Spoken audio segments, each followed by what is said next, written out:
Hey, this is your crazy Aunt Hilda. I'm just kidding. Hey, I'm Maybelline, and you're watching Emo Maybelline McDove's channel. And I just wanted to give you a little ghost story. In July 2001, in Texas, there was a family of three. There was a mom, a dad, and a newborn son who wanted to get a bigger place to live so they can have more room. And across the street, they found a duplex for rent. So they rented the duplex and they moved in, they settled in, and nothing really happened until the son's first birthday, when the mom and the dad were in bed and the son was in his crib in the other room, and they heard him moving around, and he woke up and started screaming, which is pretty normal for a kid. And they heard his toys keep going off, and they had a baby monitor in the room, and they kept hearing his toys go off, and it was very strange because babies can't get out of cribs. At least we'd like to think so, those little rugrats.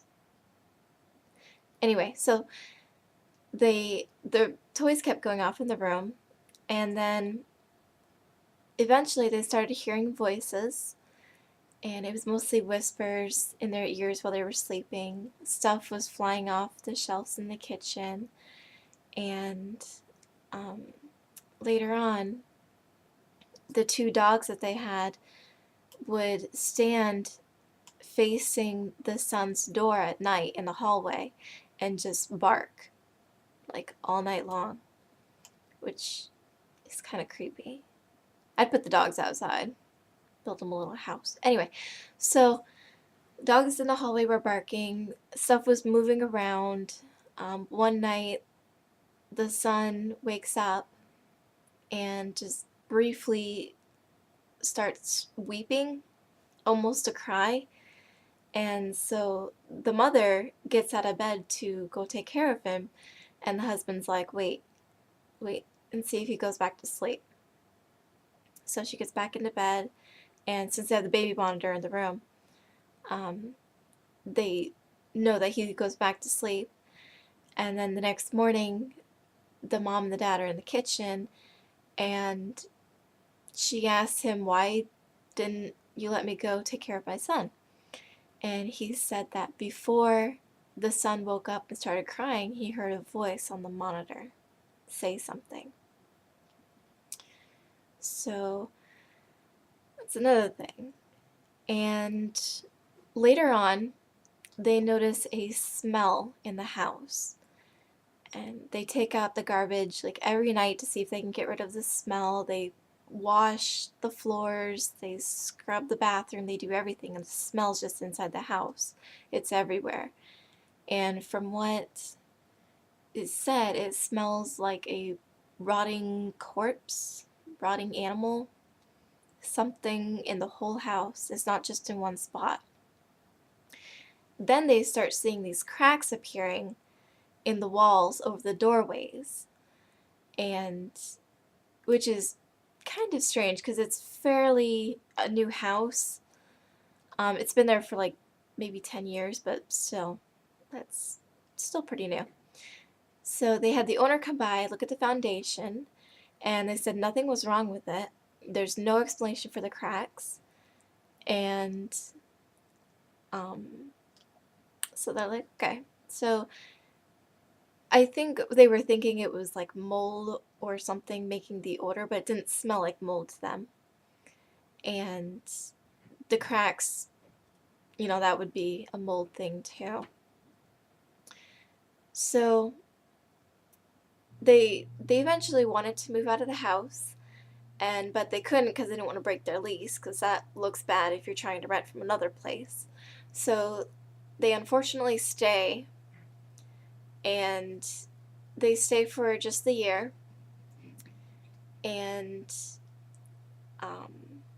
their next door neighbor, who they grew fairly close to, and she came out one day, was watering her garden, and the mother came out and told her that, hey, we're moving, our lease is finally up, and we're not going to stay here any longer than we need to.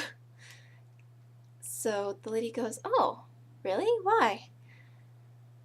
And the mother said, you wouldn't believe me, but we've had some pretty scary stuff. We've been hearing voices, whispers in our ears as we sleep. There's been a lot of things going on with the sun and the dogs and the smell and things moving. It's just very creepy house, very creepy. The lady goes, huh, yeah. And the woman said, do you know something about this house? And the neighbor said, 3 years ago, before you rented the place, a teacher lived there with her roommate. It was a male roommate. One night, the roommate got into an argument with the woman, strangled her, and then committed suicide. And the owner cleaned up the place, but couldn't rent it because every time he had told people what had happened there, no one wanted it, which was his excuse for not mentioning it to the people, which I think is against the law. I'm pretty sure you have to mention that stuff before you do that. So, they believed that there was a good spirit there, the teacher, and then the evil spirit, which was the roommate. So, the wife believed that the teacher was the one trying to play with the child, with the toys at night, and the one that was haunting them was the one scaring them with voices and making the dogs bark and things like that. So it's a pretty interesting story, and I'd love to have some comments on what you guys think. Like I said, this was in July 2001 in Texas, and if I can, I will post you a link on where I found it. And it's just an interesting story, I think. So catch me back here or catch me on the Best 5 Minutes channel to talk about more ghost stuff. Thanks for watching.